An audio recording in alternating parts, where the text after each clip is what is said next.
요한복음 14장에 보시면 예수님께서 보혜사 성령님에 대해서 말씀을 해주십니다.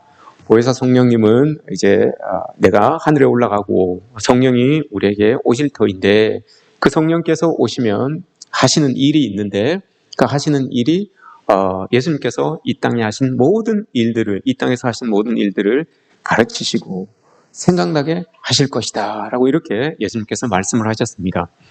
우리가 2주 전에 성령 강림 주일을 지냈습니다. 여러분, 성령님께서 여러분들에게 오셔서 예수님께서 여러분들을 위하여 하셨던 그 일들을 여러분 기억나게 하시고 또 생각나게 하시고 그렇게 하십니까? 그 예수님께서 이 땅에서 하셨던 그 모든 일들이 우리의 삶 가운데서 자꾸 생각이 나고 자꾸 이렇게 그 가르침이 자꾸 깨달아지고 하는 그런 은혜들이 여러분 우리의 삶에 있습니까? 제가 곰곰이 생각을 해보니까요, 왜 성령 강림 주일이 또 예수님께서 오순절 성령 강림을 요때 하셨는지, 또 요때잖아요. 우리 달력으로 하면 6월 요때잖아요. 왜 하나님이 요때 성령 강림 주일을 이렇게 하셨을까? 라고 생각을 해봤어요. 왜 그럴까요, 여러분? 제가 느끼기에는 그래요. 우리가 1년 중에 한 반 정도를 살다 보니까 처음 이 해를 시작하기 할 때 우리가 가졌던 그 마음들이 조금 느슨해지는 것을 느낍니다. 계절상으로도 봄에서 여름으로 이렇게 넘어가는 시간이라서 좀 육체적으로도 좀 느슨한 그런 것들을 우리가 느끼죠. 그러다 보니 신앙에 조금 나태해질 수가 있습니다. 우리의 신앙생활에 조금 풀어질 그런 여지가 좀 있습니다. 그래서 아마 하나님께서 성령 강림 주일을 또 성령께서 임하신 그 때를 아마 요때쯤 하시지 않으셨을까 하는 그런 생각을 해봅니다. 지나면서 6월 때쯤 되면 우리의 믿음을 다시 한번 재정비하는 그런 차원에서 이렇게 하지 않으셨을까 하는 그런 생각을 해봅니다. 오늘 우리가 고린도전서 15장을 읽었습니다. 고린도전서 15장은 별명이 붙기를 부활장이라고 이렇게 이야기를 합니다. 부활주일인들도 아닌데 왜 부활장을 설교하실까 이런 생각을 하실 수 있어요. 한번 그 이유를 한번 알아봐 봅시다. 고린도전서 7장부터 고린도전서 16장까지는 고린도 교회가 가지고 있었던 문제에 대한 겁니다. 그 문제에 대해서 고린도 교회 성도들이 사도 바울에게 편지를 썼어요. 이 문제에 대해서 어떻게 하면 좋겠습니까? 라고 편지를 썼죠. 그 문제에 대해서 답을 사도 바울이 써준 겁니다. 11장부터 14장은 공적 예배에 대한 부분입니다. 예배에 대해서 예배가 이런 부분들이 있으니까 이렇게 하십시오라고 하면서 고린도 교회 문제들을 이렇게 이제 하나씩 풀어주고 있죠. 고린도전서 7장 여러분 1절을 보시면 사도 바울이 이렇게 이야기를 합니다. 너희가 쓴 문제에 대하여 말하면, 그죠? 너희들이 문제를 나에게 썼으니까 나는 그 문제에 대해서 답을 너희들에게 써주겠다라고 하면서 이제 이 편지를 고린도전서를 써주고 있는 겁니다. 자기가 밝히고 있는 거예요. 내가 너희들이 문제를 나에게 물었으니 내가 목회 차원에서 여러분들에게 답을 해주겠습니다라고 이렇게 이제 편지를 써 나가는 거죠. 문제가 다양했습니다. 고린도 교회에 사람들이 가지고 있는 문제가 많았어요. 7장 25절 보시면 처녀에 대하여는 이렇게 이야기를 하죠. 여기에 대해서 문제가 있었다는 겁니다. 8장 1절 우상 제물에 대하여는 여기에 문제가 있었다는 겁니다. 12장 1절 신령한 것에 대하여는 문제가 있었다는 겁니다. 16장 1절 연보에 관하여는 문제가 있었다는 거예요. 너희들이 이런 문제를 썼으니까 그에 대하여서 나는 이렇게 생각한다. 이렇게 했으면 좋겠다라고 이렇게 편지를 쓰는 거예요. 오늘 15장 부활장이라고 했습니다. 이 장은 여러분 뭐뭐에 관하여는 이라는 말이 없어요. 뭐뭐에 대하여는 말이라는 게 없어요. 그래서 주경학자들은 말하기를 고린도전서 15장은 그냥 오늘 본문도 보시면 형제들아 내가 너희에게 전한 복음을 이렇게 시작해요. 어떤 것에 대하여는 이라고 시작하지 않고 그냥 시작을 합니다. 그래서 주경학자들이 말하기를 고린도전서 이 15장은 고린도 교회가 문제를 써서 줬다기보다는 사도 바울이 그 문제들이 일어나는 원인이 뭔가에 대해서 이야기를 한다는 거죠. 이런 문제도 있었고 이런 문제도 있었고 이런 문제도 있었는데 왜 그 문제가 일어나는지 너희들 그거부터 먼저 알아야 되는 것 아니냐. 그래서 15장을 썼다는 겁니다. 15장. 이 부활이 과연 이 모든 문제의 해결책이 될 수 있을까? 사도 바울은 여러분 될 수 있다고 봤어요. 그래서 될 수 있다고 보고 이 부활에 대한 이야기를 한 거예요. 사람들이 고린도 교회 성도들이 물어보지도 않았는데 이 사도 바울은 자기가 그 문제에 대해서 답도 주지만 그 문제를 근본적으로 해결할 수 있는 방법이 바로 이것이다 라고 하면서 여러분 이렇게 이 고린도전서 15장의 부활장을 이야기하고 있는 겁니다. 굳이 바울이 예수님의 부활을 고린도 교회가 문제라고 제기하지도 않았음에도 불구하고 이야기를 한 이유가 바로 이거예요. 실제로 여러분 12절을 보시면, 오늘 본문 12절을 보시면 부활을 믿지 않는 사람들도 그 그리스도인들 중에 있었어요. 고린도 교회 성도들 중에 부활이 없다라고 하는 사람들도 있었기 때문에 그런 사람들도 깨닫게 하고 또 근본적인 문제도 해결하기 위해서 사도 바울이 이 문제를 썼다는 거예요. 그럼 왜 여러분 이게 부활이라고 하는 이것이 모든 문제의 근본적인 치료제가 될 수 있는지 그걸 이제 우리가 한번 보는 거죠. 고린도 교회는 그리스 고린도에 있습니다. 그리스 쪽에 있죠. 그리스 고린도에 있습니다. 정치적으로는 이 고린도 교회는 로마에 소속되어 있습니다. 로마가 지배하고 있었던 나라이기 때문에 그렇죠. 로마에 소속되어 있습니다. 그러나 사상적으로는 로마의 사상이 아니라 헬라 사상을 따르고 있어요. 헬라 사상의 대표적인 것은 영적인 것은 중요한 것이고 육체적인 것은 별로 가치가 없다라고 생각해요. 그래서 영적인 것을 중요하면서 사람들이 가지고 있었던 생각이 영혼 불멸 사상이었어요. 영혼 불멸 사상. 우리의 영혼은, 우리가 육체가 죽어도 우리의 영혼은 죽지 않습니다. 영원히 삽니다라고 이렇게 믿고 있는 거예요. 이게 영혼 불멸 사상이에요. 근데 이 영혼 불멸 사상과 우리의 부활해서 하나님을 믿고 영생하는 것, 이건 달라요. 이건 틀린 거예요. 다른 게 아니라 틀린 거예요. 영혼 불멸 사상은 이런 겁니다, 여러분. 쉽게 예를 들어서 그리스도를 믿지 않는 사람들이 명절이 되면, 또 제삿날이 되면, 기일이 되면 제사를 지내죠. 제사를 지내는데 어떤 의미로 제사를 드리는가 하면 우리 조상의 영혼이 구천을 떠돌다가 어딘가 구천을 떠돌다가 제삿날이 되어서 진지를 드시러 오신다 라고 이렇게 이제 믿고 제사를 드리는 거예요. 그게 영혼 불멸설이에요. 영혼 불멸설.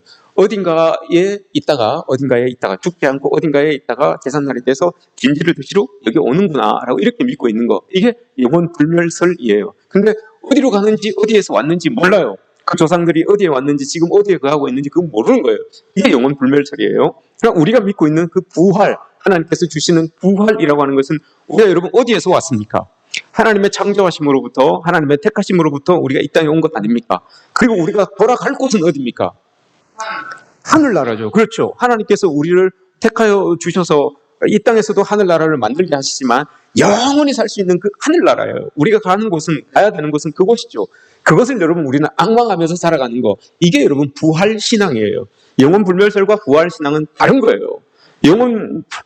그런 이 헬라 문화는, 헬라 사상은 영혼 불멸설을 주장하고 있는 거예요. 그래서 육체적인 것들은 너무 하찮은 것이라서 육체는 부활할 필요가 없다고 생각해요. 그 더러운 것이, 그 하찮은 것이 다시 부활해서 부활해본들 무슨 의미가 있겠냐 이렇게 이야기를 하죠. 그러나 여러분 우리는 부활 때에 어떻게 부활합니까? 하나님께서 처음 만들어 놓으셨던 우리의 그 모습, 육체적인 모습도 영적인 모습도, 이게 그 처음 만들어 놓으셨던 그 모습을 여러분 회복하는 거예요. 그 회복된 모습으로 하늘나라에서 하나님과 영원히 사는 거, 이게 여러분 우리의 부활 사상, 부활 신앙 아니겠습니까? 이거예요. 우리의 기원이 어디인지도 알고 우리가 어디로 가야 되는지도 알고 그러면서 하나님을 믿고 살아가는 거, 이게 여러분 우리가 가지고 있는 부활 신앙이라고 하는 겁니다. 이런 부활 신앙이 있을 때에 여러분 우리는 이 땅에서 살아갈 때 어떤 우리에게서 주어지는 어떤 변화들, 이게 여러분 우리가 동참할 수가 있는 거예요.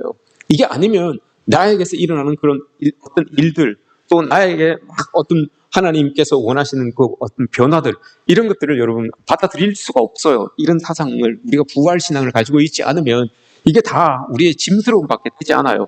그러나 하나님께서 계속해서 우리에게 변화를 요구하시고 변화를 원하실 때 이렇게 동참할 수 있는 이유는, 부활신앙은 우리가 동참해서 하나님이 원하시는 모습으로 변화가 될 때 정말 하나님의 나라, 거기에 우리가 갈 수 있기 때문에 그렇게 그냥 하나님이 요구하신 대로, 원하시는 대로 그 변화에 우리가 동참할 수 있게 되는 거예요. 이게 부활신앙이에요. 이게 없으면 아무것도 아니에요. 이 땅의 삶은 아무것도 아니라는 거죠.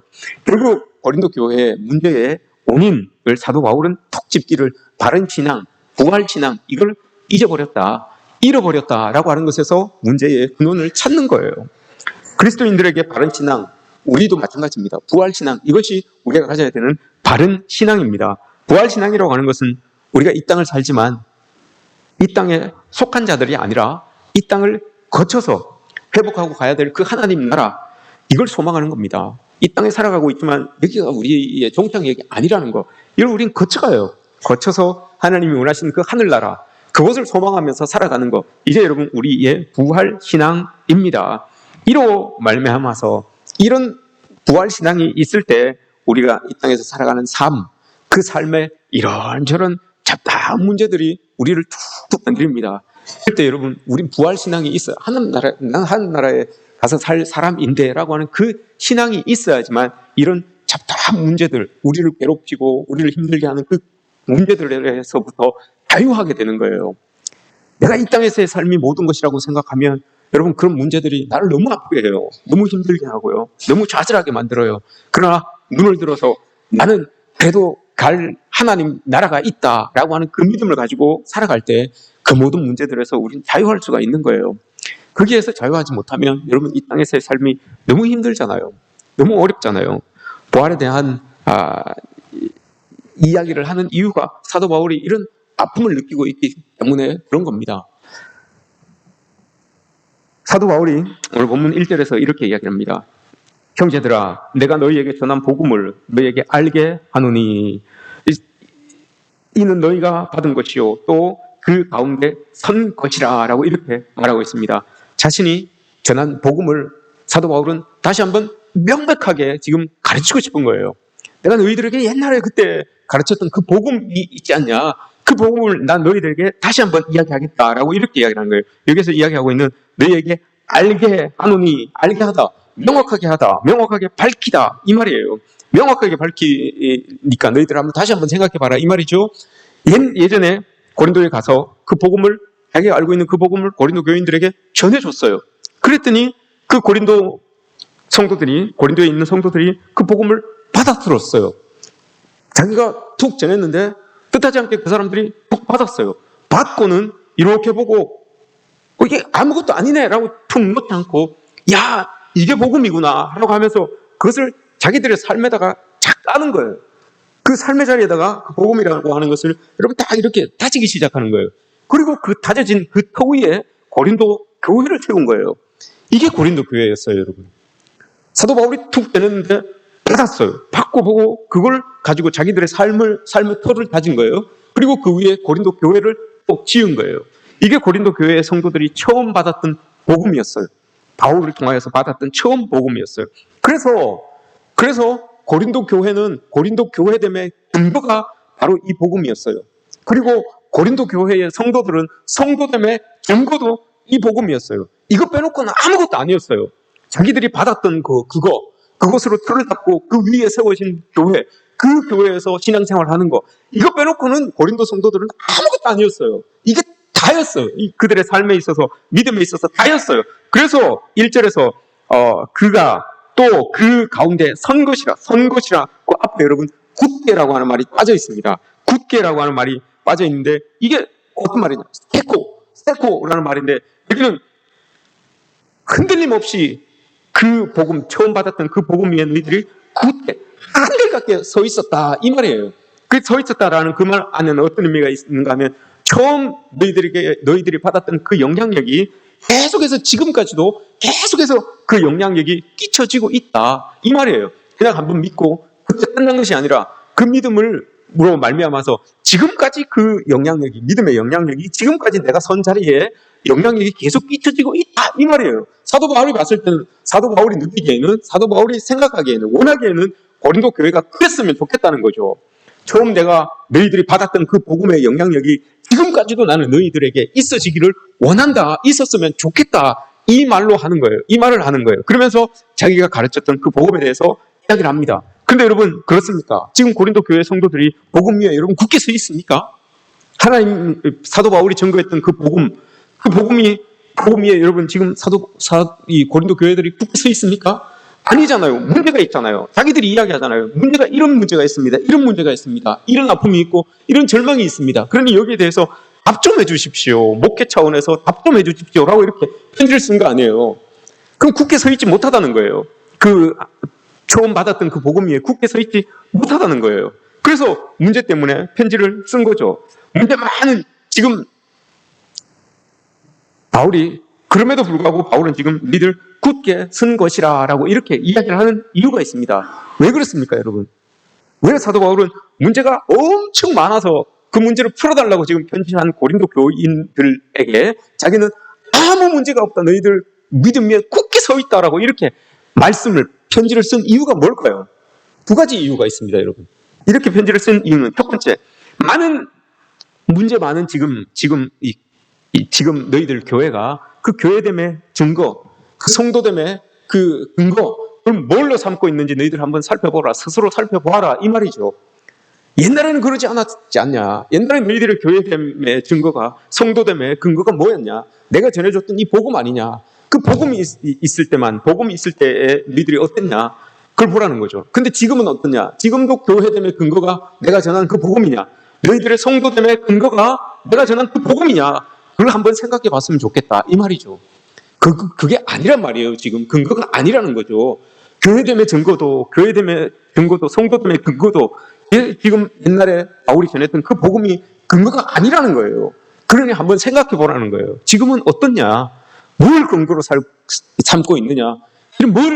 어떤 것을 근거로 신앙생활을 하고 있느냐? 그거 한번 풀어보라는 말이죠. 그리고 두 번째는 사도 바울이 원하는 건 그거예요. 나는 그렇게 됐으면 좋겠다. 이 말이죠. 다시 너희들이 처음에 그것을 복음으로 근거를 삼았던 그것으로 난 너희들이 회복됐으면 좋겠다. 이 두 가지를 가지고 있는 거예요. 다시 한번 돌아보고 왜 그게 안 됐는지 한번 돌아보고 다시 너희들 그렇게 했으면 좋겠다. 이 두 개를 지금 이야기하고 있는 거죠. 사도 바울이 여러분 고린도전서 13장은 우리가 잘 아는 사랑장입니다. 사랑을 이야기할 때 끄트머리에서 이렇게 이야기를 하죠. 사랑은 모든 것을 바라는 것이다 라고 이렇게 이야기를 합니다. 바라다라고 이렇게 이야기를 하죠. 바라다라고 하는 그 말이 여러분 엘피스예요.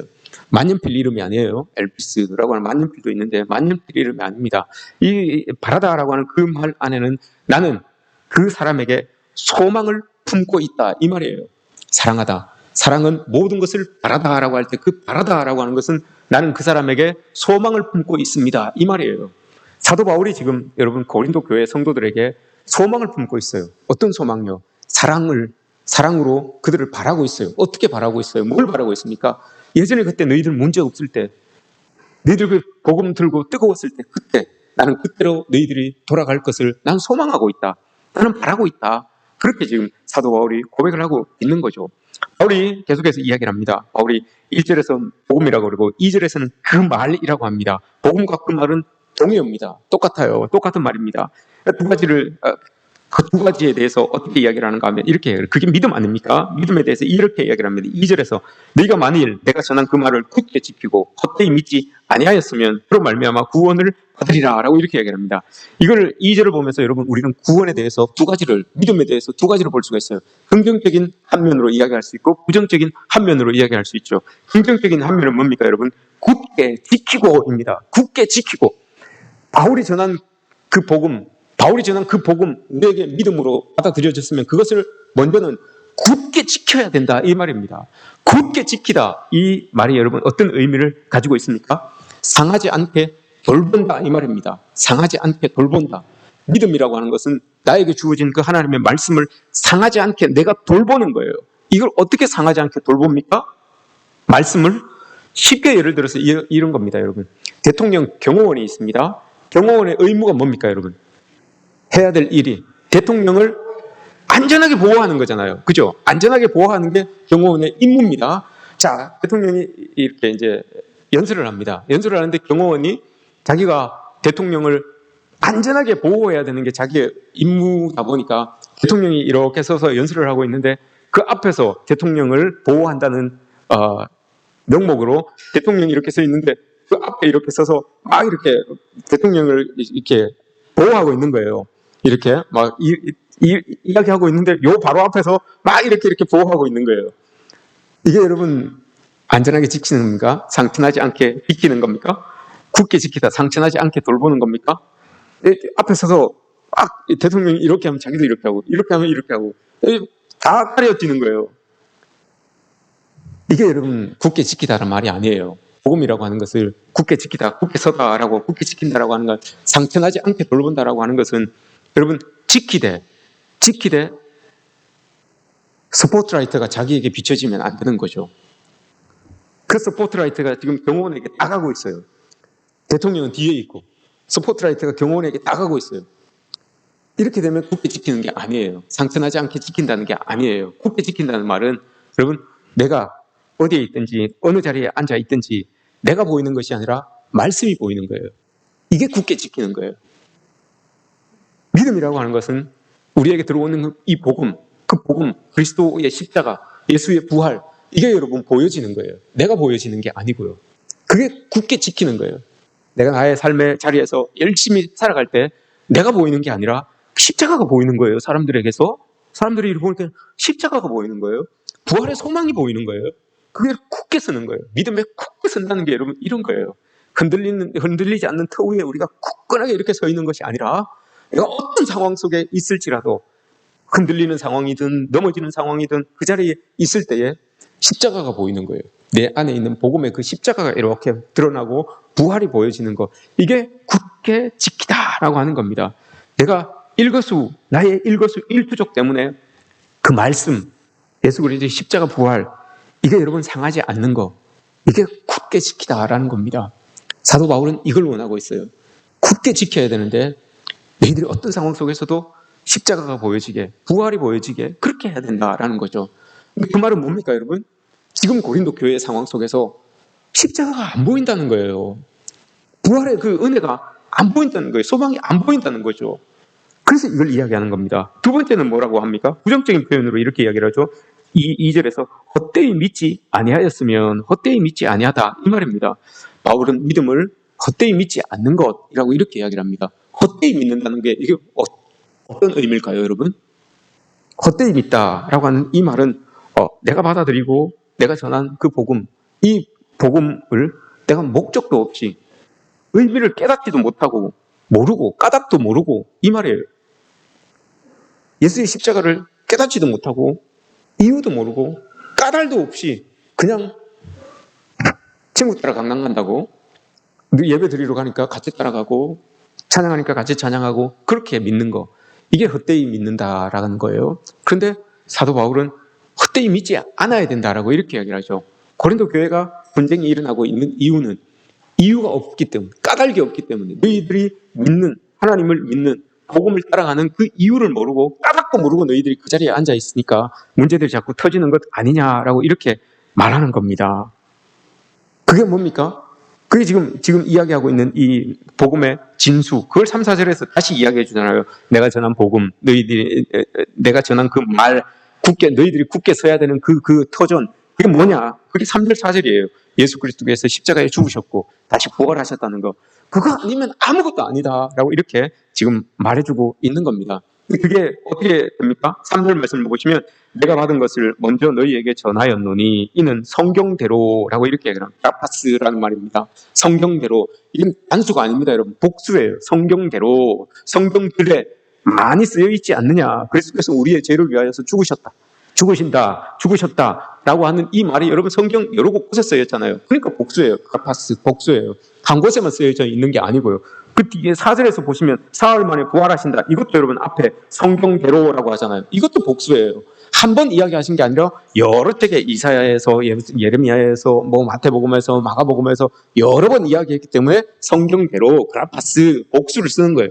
그렇게 여러 곳에서 우리를 이 예수 그리스도의 십자가와 부활을 증거하지 않았느냐라고 이렇게 이야기를 하죠. 그렇게 여러 곳에서 이 말씀을 하셨는데 정말 그대로 이루어졌다는 거잖아요. 정말 그대로 이루어졌다. 그래서 이루어진 근거를 내가 너희들에게 제시할게 라고 하면서 제시하는 게 밑에서 쭉 나오는 거.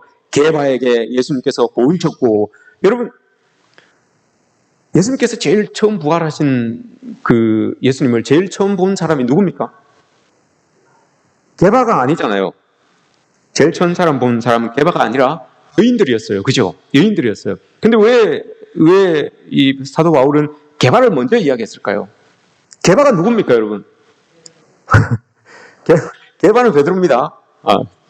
베드로인데 왜 베드로를 먼저 이야기했을까요? 여러분, 이때 당시에 사도 바울이 지금 편지를 쓰고 있는 이 당시에 고린도 교회가 20년, 30년 정도, 이제 15년에서 20년 정도 이렇게 커가고 있는 이때에 베드로가 여러분 그 당시에 사람들에게 유명해졌어요.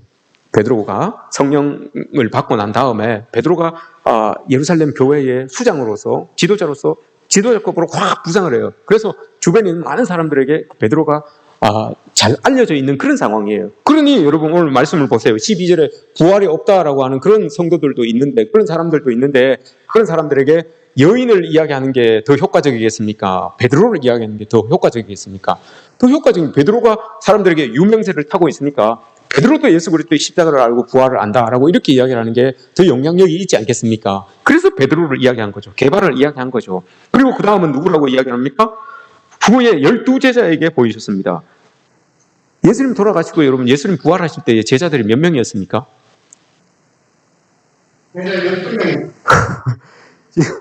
예수님의 제자는 12명이었죠. 그죠? 근데 예수님이 부활하실 때는 예수님의 제자가 11명이죠. 한 명은 가룟 유다는 죽었잖아요. 근데 왜 여기서는 12이라고 그랬겠습니까?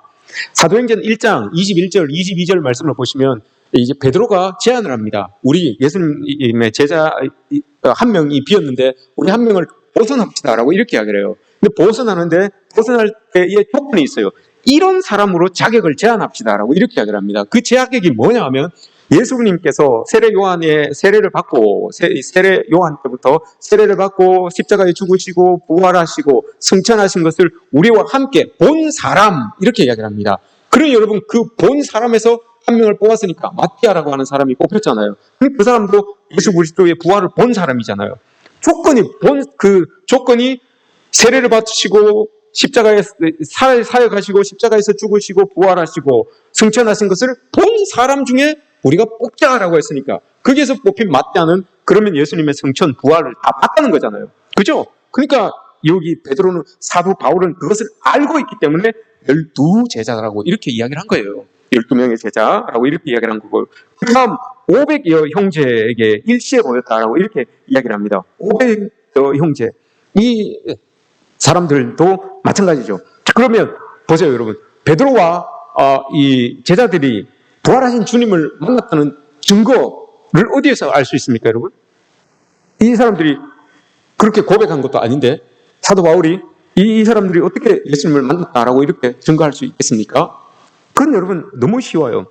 예수님 돌아가실 때에 여러분 예수님이 얼마나 무기력하게 돌아가셨습니까? 힘 한번 써보지 않고 돌아가셨잖아요. 그래서 제자들이나 모든 예수님을 따르던 사람들이 너무 무기력하게 돌아가시는 그 예수님을 보고 다 떠나갔어요. 실망해서 다 떠나버렸습니다. 요한 빼놓고 다 떠나가 버렸어요. 그랬던 사람들이 여러분 어떤 명예가 생기는 것도 아니고 돈도 생기는 것도 아니고 금전적인 이득이 생기는 것도 아닌데 예수가 부활했다고 증거하고 다니기 시작합니다. 그리고 그 예수님 때문에 자기들이 죽음에까지 처하게 됩니다. 목이 떨어지는 순간인데도 불구하고 예수님이 부활하셨습니다. 예수님이 십자가에 죽으셨고 부활하셨습니다. 이렇게 부르짖습니다. 그 이유가 뭐겠습니까 여러분? 봤기 때문에 그런 거 아닙니까? 봤기 때문에. 부활하신 예수님을 봤기 때문에. 십자가에 돌아가신 예수님도 봤는데 부활하신 예수님도 자기 앞에서 봤기 때문에 숨길 수가 없는 거예요. 그거를 이제 숨길 수가 없는 거예요. 그러니 그때는 돌아가실 때는 정말 아무 힘도 써보지 못하고 돌아가시는 것 같은데 부활하신 주님을 딱 보고 깨달은 거예요. 뭘 깨달았습니까 여러분? 예수님이 우리 죄를 위하여서 우리 죄를 위하여서 취할 수 있는 방법이 저렇게 힘없이 돌아가시는 방법밖에 없었구나. 이걸 깨달은 거예요. 예수님이 힘이 없어서 능력이 없어서 저렇게 돌아가신 것이 아니고 우리를 살리기 위하여서 저 방법밖에 없으셨구나. 그걸 딱 깨닫고 그리고 난 다음에 예수님이 부활하신 그 모습을 보고 그걸 깨닫고 나니까 예수님이 만왕의 양이라는 것을 안 거예요. 느낀 거예요. 그러니 그 입을 어떻게 다물고 있겠습니까? 그 몸을 어떻게 여러분 그 은혜를 어떻게 주체할 수가 있겠습니까? 주체할 수가 없어서 자기 목에 칼이 들어와도 예수님이 사는 건 사는 건데 어떡합니까? 나의 죄를 다 씻으시고 예수님이 죽으시고 다시 부활하셨는데 그걸 내가 봤는데 그걸 어떡하라고요? 그러니 자기 입을 주체지 못하는 거예요. 자기 그 행동을 주체치 못하는 거예요. 그러니 목에 칼이 들어와도 예수님은 살아 계십니다. 예수님은 부활하셨습니다. 라고 이렇게 이야기할 수밖에 없었던 거예요. 500의 형제는 그럼 어떻습니까, 여러분? 이 500의 형제도 만났다라고 이렇게 이야기하는데 500의 형제는 여러분 누구를 이야기합니까? 지금 사도 바울이 이 편지를 쓰고 있는 에베소죠. 에베소에서 지금 이 편지를 쓰고 있어요. 이 편지를 쓰고 있을 때에 고린도전서 이걸 끝낼 때쯤 돼서 로마 네로 황제의 박해가 일어나잖아요. 로마 황제의 박해가 일어나서 그리스도인들, 하나님을 믿는 예수 그리스도를 따르는 사람들을 잡아서 죽여요. 그냥 이유도 없어요. 잡아서 죽여요. 기회를 딱 한 번 줍니다. 배교해라. 기회를 딱 한 번 줘요. 그럼에도 불구하고 안 한다잖아요. 이 사람들이 여러분 오늘 말씀을 보세요. 500의 형제의 일시에 보이셨는데 그들 중에 지금까지 대다수는 살아있다. 지금 사도 바울이 쓰고 있는 그 교회가 핍박당하고 있는 그때에도 지금 이 사람들이 살아있어요. 살아있어요. 언제 죽을지 몰라요. 배교하지 않는 이상은 언제 잡혀서 죽게 되어 있어요. 그럼에도 불구하고 이 사람들이 배교하지 않는다는 거잖아요. 왜 여러분 배교하지 않는 겁니까? 회의 앞에서 예수님 모른다, 예수님 안 믿을게요 라고 하면 니들 살려줄게 라고 하는데도 불구하고 죽임을 당할지언정 난 그렇게 하지 못하겠습니다 라고 하는 거잖아요. 왜 그렇습니까, 여러분? 봤기 때문에, 예수 그리스도를 봤기 때문에 부인할 수가 없어요. 봤기 때문에. 백문이 불여일견이라고 여러분. 봤기 때문에 어떻게 할 수가 없어요. 돌아가시는 그 모습을, 힘없이 돌아가시는 그 모습도 봤는데 하나님이 딱 살아나셔서 내 앞에 딱 서 있으니까 부인할 수가 없는 거예요. 그래서 여러분, 하나님을 배교할 수가, 예수님을 배교할 수가 없는 그런 사람들이 된 거죠. 그리고 누구에게 보입니까? 야고보에게 보입니다. 야고보가 여러분 어떤 사람입니까? 이 사람은 초대교회에 있었던 사도행전에 나오는 그 야고보가 여러 명이 나오는데 이 야고보는 그 원래 지도자 야고보가 아니라 예수님의 형제 야고보입니다. 예수님의 형제 야고보. 이 사람이 나중에 예루살렘 교회 지도자가 되긴 됩니다. 예루살렘 교회 사도행전 15장에 보면 예루살렘 공회의 의장이 이 야고보예요. 이 사람이에요. 이 사람이 여러분 처음 예수님을 뭐라고 했습니까? 마가복음 3장에서 뭐라고 했습니까? 예수님이 그 사역을 하고 다닐 때에 친척들과 함께 모여서 뭐라고 했습니까? 저거 미쳤구나 라고 이렇게 이야기를 했어요. 잡아가지고 집에 가두려고 했어요. 집에 데려가려고 미쳤구나 라고 이렇게 했던 사람이에요. 그런데 그 사람 앞에 예수님이, 부활하신 예수님이 딱 나타나셔서 보여주셨어요. 보여주시니까 어떻게 안 믿을 수 있습니까? 저거 미쳤구나 이렇게 했던 사람들도 여러분 살아계신 예수, 부활하신 예수 그리스도를 보니까 저게 사실이었네. 그가 살아서 했던 그 모든 것들이 다 사실이었네 라고 이렇게 알고는 이 사람이 예수를 믿고 나중에는 예수님을 전하는 그 교회의 수장이 되는 그런 은혜를 덧입게 되는 거죠. 그리고 야고보 끝에 누굽니까? 그리고 난 다음에 사도 바울 자기를 이야기합니다. 자기는 이 사람들 위에 언급했던 그 사람들보다도 터무니없는 사람이란 말이잖아요. 저 사람들은 그냥 예수를 향하여서 미쳤다, 뭐 못 믿겠다, 뭐 어떻게 했다 이 정도인데 사도 바울은 어땠다는 거예요? 나는 더 나가서, 그들보다 더 나가서 나는 그들이 믿고 예수를 믿고 있다고 해서 나는 그 사람들을 잡아가지고 옥에 가지고 죽이기도 하고 그렇게 받게 했던 그런 사람이 바로 내였다. 그런데 내가 그 사람들을 잡으러 가다가 다메섹에서 그 예수를 만나버렸다. 그러니 그 내가 박해하던 그 예수 그리스도를 내가 만났으니 내가 도저히 어떻게 내가 부인할 수가 있겠냐. 이걸 지금 사도 바울이 이야기를 하는 것 아니겠습니까?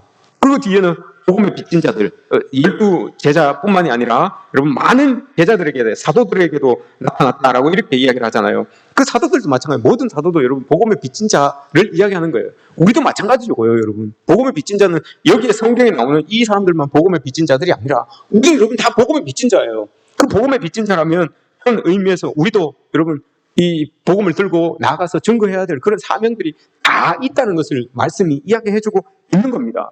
베드로가 이 사도 바울이 여러분 그렇게 예수 그리스도를 핍박하다가 자기가 예수님을 딱 만나고 나니까 부인할 수가 없는 거잖아요. 부인할 수가 없잖아요. 그래서 지금 이야기하는 거예요. 그 나를 부인하지 못하게 만들었던 그 복음, 그걸 내가 너희들에게 전한 것 아니냐.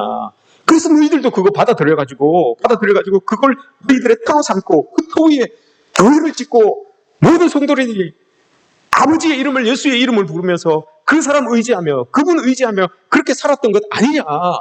근데 왜 문제가 일어나냐. 근데 왜 그렇게 서로 아파하고 서로 힘들어하는 그런 상황들이 일어나느냐. 이걸 지금 사도 바울이 이야기를 하는 것 아닙니까? 사도 바울이 오늘 본문에서 이야기하는 이걸 보면서 여러분 사도 바울의 교회관이 있어요. 사도 바울의 교회관은 교회는 그리스도의 몸이다 라고 하는 거예요. 이걸 여러분 사도 바울이 어디에서 깨달았습니까? 다메섹 도상에서 깨달았어요. 다메섹 도상에서 예수님을 믿는 사람들을 잡으러 올라가다가 다메섹 도상에서 예수를 딱 만나잖아요. 예수를 딱 만났는데 이 사도 바울이 처음 하는 질문이 그거예요. 이 기세등등한 나를 꼬꾸러뜨린 당신은 누굽니까? 이 기세등등한 나를 한 번에 꼬꾸러뜨려서 일어나지도 못하게 만든 당신은 주여, 당신은 누굽니까? 이걸 물어봐요. 그러니까 예수님이 뭐라고 합니까? 사도 바울은 그걸 물어본 이유는 자기보다 어떤 더 힘센 존재, 뭔가에 눌려 있는 것 아닐까? 이런 의미로 물어본 거예요. 그런데 예수님께서 대답하기를 나는 네가 박해하는 예수다라고 이렇게 이야기를 해요. 여러분, 사도 바울은 살아생전에 예수님을 박해한 적이 없어요. 만나지도 못했고요. 예수님을 박해한 적도 없어요. 그런데 예수님은 네가 박해하는 예수다라고 이렇게 이야기를 해요. 이때 여러분 사도 바울이 깨진 거예요. 머리통을 한 대 맞은 거예요. 뭘 깨달았느냐? 내가 박해했던 예수를 믿는 사람을 박해하는 것이 꼭 예수를 박해하는 것이었구나. 여기에서 여러분 사도 바울의 교회관이 나와요. 교회라는 것은 예수 그리스도의 몸이구나. 거기에 성도들은 다 붙어있는 지체구나. 그래서 고린도전서 12장에서 그거 하나된 걸 이야기해요. 몸은 하나인데 거기에 지체들이 여러 가지인데 그 지체들이 다 있는 것이 아니라 그 몸에 하나로 붙어 있기 때문에 그 한 몸이다. 지체도 한 몸이다. 그 몸이 바로 교회다라고 이야기하는 거예요. 그걸 고린도전서 12장에 이야기하는 거예요. 그걸 사도행전 9장에서 깨달은 거예요. 나는 예수를 박해한 적이 한 번도 없는데 예수님이 네가 나를 박해하는 것 아니냐라고 이렇게 이야기를 한 거예요. 그때 깨달은 거죠. 그런 사람을 예수 그리스도를 박해했던 그런 사람을 예수님이 찾아와 주셔서 이방인의 도구로 사용한다고 하시니 여러분 이게 얼마나 큰 은혜입니까? 그래서 오늘 우리가 읽은 이 본문 나의 나단 것은 하나님의 은혜밖에 설명할 수가 없습니다 라고 이렇게 이야기를 하는 거예요. 죽을 수밖에 없는 자기였는데도 불구하고 당사자인 예수 그리스도를 박해했음에도 불구하고 예수님이 나를 건지셔서 자기를 전할 수 있는 도구로 사용해 주니 여러분 이게 얼마나 큰 은혜입니까? 얼마나 큰 여러분 은총입니까? 그러니 사도 바울이 고백하는 거예요. 나는 나의 나된 것은 예수님밖에 설명할 길이 없습니다. 이 말이에요. 나의 나된 것은 하나님의 은혜입니다라고 하는 것은 예수님으로밖에 나는 설명이 안 됩니다. 이 말을 하고 있는 건 아니겠습니까? 우리도 마찬가지입니다, 여러분. 우리를 설명할 수 있는 게 뭐가 있겠습니까, 여러분? 우리의 스펙으로 우리를 설명하겠습니까? 우리의 재물로 우리를 설명하겠습니까? 뭘 가지고 우리를 설명하겠습니까? 예수 그리스도의 십자가 은혜밖에 우리를 설명할 수 있는 게 없어요. 예수 그리스도의 십자가 은혜밖에 여러분 우리를 드러낼 수 있는 게 없다는 거죠. 사도 바울은 여러분 그냥 설렁설렁 이렇게 편지를 쓴 것 같지만 이 편지 안에 담겨져 있는 사도 바울의 그 속내를 여러분 우리가 볼 수 있어야 돼요. 얼마나 여러분 애끓겠습니까? 문제를 하나씩 써내려 가다가 도저히 이 문제만 해결책으로 둬서는 이게 끊어지지 않을 거라는 걸 알고 있어요. 천혜에 대해서는 우상의 재물에 대해서는 연보에 대해서는 은사에 대해서는 쭉 기계적인 문제를 풀 수 있는 방법은 줄 수 있어요. 그러나 근본적인 문제를 해결하지 않으면 이 문제는 덮어졌다가 또 일어날 줄 아니까 사도 바울이 그걸 딱 접어버립니다. 딱 접어버리고 처음 너희들이 이 문제를 풀 수 있는 근본적인 그걸 이야기하는 거죠. 그래서 십자가의 은혜를 이야기하고 부활을 이야기하는 거예요. 이걸 너희들이 다시 한번 생각해봐라. 이게 너희들의 바탕에 서 있지 않으면 문제들은 지금 당장은 덮일지 모르지만 그거 또다시 일어난다라고 하는 것을 사도 바울이 이야기를 해주고 있는 겁니다. 그래서 사도 바울이 이야기하는 나의 나된 것은 하나님의 은혜로 된 겁니다. 그 은혜로 된 것을 알고 나니까 수고하지 않을 수가 없습니다. 내 몸이 내가 예수의 십자가로 내가 된 것이니까 그걸 알고 나니까 수고하지 않을 수가 없습니다. 수고는 여러분 어떤 걸 전제합니까? 사랑의 수고라고 하잖아요. 사랑의 수고. 그죠? 그 수고에는 사랑이 따르는 거예요. 저 사람은 내가 십자가의 공로로 예수 그리스도의 공로로 이 자리에까지 왔다는 것을 깨닫게 되니까 사랑하지 않을 수가 없어요. 저 지체가 그리스도의 한 몸을 이루고 있는 지체라는 것을 아니까 사랑하지 않을 수가 없어요. 그러니 여러분 사랑하게 되면 아까 이야기했던 앞에 이야기했던 모든 문제들은 다 그냥 풀리는 거예요. 자동으로 풀리게 되는 거예요. 그게 안 되니까 여러분 문제들이 일어나는 거 아닙니까? 수고를 하지 않으니까 당연히 사랑은 없어지게 되는 거죠.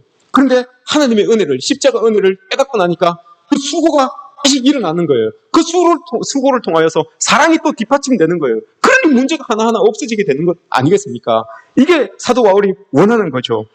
그 수고를 해도 여러분 자랑거리가 안 돼요. 많은 수고를 했음에도 불구하고 사도 바울이 이야기하잖아요. 내가 사도보다 더 많이 수고하였으나 내가 한 것이 아니요 오직 나와 함께 하신 하나님의 은혜로다.